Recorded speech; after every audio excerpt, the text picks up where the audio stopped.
नीमच जिला कांग्रेस ने बताया कि मोदी भाजपा सरकार की आर्थिक असफलता के चलते देश में निरंतर पेट्रोल डीजल व रसोई गैस की कीमतें आसमान पर पहुंच गई। नरेंद्र मोदी भाजपा की सरकार में पहुंचने के पूर्व पेट्रोल डीजल व रसोई गैस की कीमतें कम करने का जनता को आश्वासन देते हुए चुनाव लड़े और जनता को धोखा देकर चुनाव जीते। 7 वर्ष से निरंतर इन उत्पादों की कीमतें बढ़ गई है, कोई राहत नहीं मिली।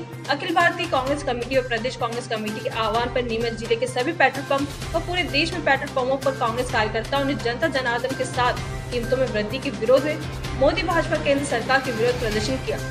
जिला कांग्रेस अध्यक्ष अजित कांठे ने बताया कि फुआना चौक भारत पेट्रोल पंप पर आज कांग्रेस जन प्रबल विरोध प्रदर्शन किया गया। प्रदेश कांग्रेस पदाधिकारी, जिला कांग्रेस पदाधिकारी, युवक कांग्रेस, महिला कांग्रेस, किसान कांग्रेस, संघ कांग्रेस, सेवा दल, विभिन्न प्रकोष्ठ के पदाधिकारी, मंडलम साहित्य सभी पदाधिकारी प्रदर्शन में सभी साथियों सहित शामिल रहे। देखिए, कोरोना काल से पूरे देश की अर्थव्यवस्था पंगु हो चुकी थी।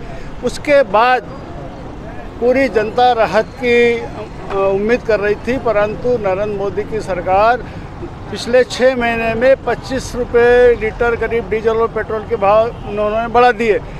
पेट्रोल और डीजल के भाव जब बढ़ते हैं तो उसका सीधा असर महंगाई के ऊपर होता है, क्योंकि सारे कल कारखानों में पेट्रोल डीजल लगता है, खेती के कृषि के काम में डीजल लगता है। इसके अलावा जो ट्रांसपोर्टेशन होता है इसमें भी पेट्रोल डीजल के काम खपत होती है। तो इनकी कीमत बढ़ने से सभी खाद्यान्न पदार्थों की सभी चीज़ों के मूल्य बढ़ जाते हैं।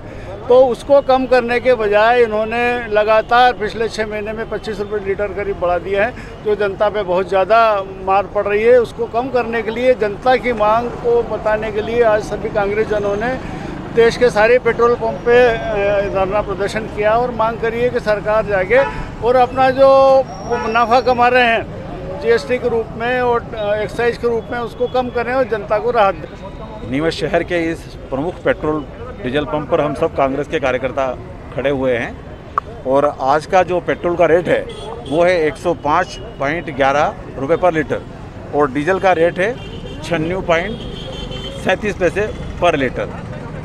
सबसे बड़ी बात यह कि जब मनमोहन सिंह जी की सरकार थी, कांग्रेस की सरकार थी देश में, पेट्रोल और डीजल की कीमत जो है 60 रुपये से 65 रुपये प्रति लीटर के आसपास थी।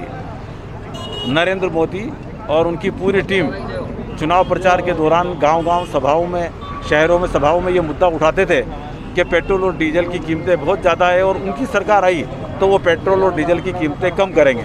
अर्थात 60 रुपये और 65 रुपये लीटर जो पेट्रोल और डीजल का रेट था उसको कम करने का वायदा उन्होंने जनता को किया, वोट लिए।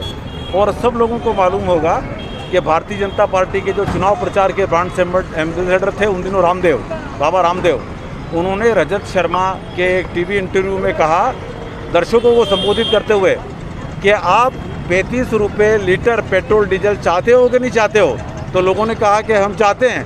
तो फिर उन्होंने कहा कि आप भारतीय जनता पार्टी और मोदी की सरकार को वोट देना, जब सरकार आएगी तब ये पेट्रोल और डीजल जो अभी 60 रुपये और 65 रुपये लीटर है इसको हम 30 रुपये और 35 रुपये लीटर करेंगे।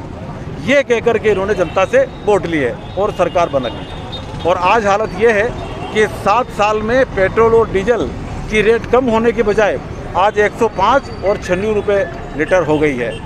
इसका सबसे बड़ा कारण ये है कि नरेंद्र मोदी की सरकार आर्थिक मामलों में पूरी तरह से असफल रही है। वे कीमतें तो कम नहीं कर सके, वे कालाधन लाकर देने की बात करते थे, 1 रुपये का कालाधन आया नहीं, पर पूरी सरकार जो है 5-4 औद्योगिक घरानों के कब्जों में चली गई, उनकी संपत्ति लाखों करोड़ों रुपए से आगे बढ़ गई और जनता जनार्दन की जेबें रोज खाली कर रहे हैं। हमारी जो ये एक सांकेतिक प्रदर्शन था, ये पेट्रोल पदार्थों की बढ़ती हुई कीमतों को लेकर था। देश में हालत बहुत ख़राब है। मैं तो केवल इतना कहना चाहता हूँ, बाकी हमारे जिलाध्यक्ष ने, ब्लॉकाध्यक्ष ने सारी बात बोल दी। ये आप जानते हैं भारतीय जनता पार्टी थोड़े से झूठ बोलती है। आज जैसा हो गया कांग्रेस के टाइम पे ये नहीं हुआ। अभी जैसे एक वैक्सीन का मुद्दा चल रहा है, तो मेरा कहना है गैस की कीमतों के बारे में ये कहेंगे कि कांग्रेस के टाइम पे भी तो इतनी थी, पर आपको बता दूं मनमोहन सिंह जी के टाइम पे 460 रुपये कीमत थी। उसके बाद अगर कीमत बढ़ी भी तो उतनी ही सब्सिडी आती थी, बाकी आपको 460 रुपये की टंकी बढ़ती थी। अब चूँकि 900 रुपये की टंकी और आपकी सब्सिडी मात्र 54 रुपये 81 पैसे, तो गरीब क्या करेगा? 900 रुपये में तो गरीब बेचारा पेट भर लेता महीने में।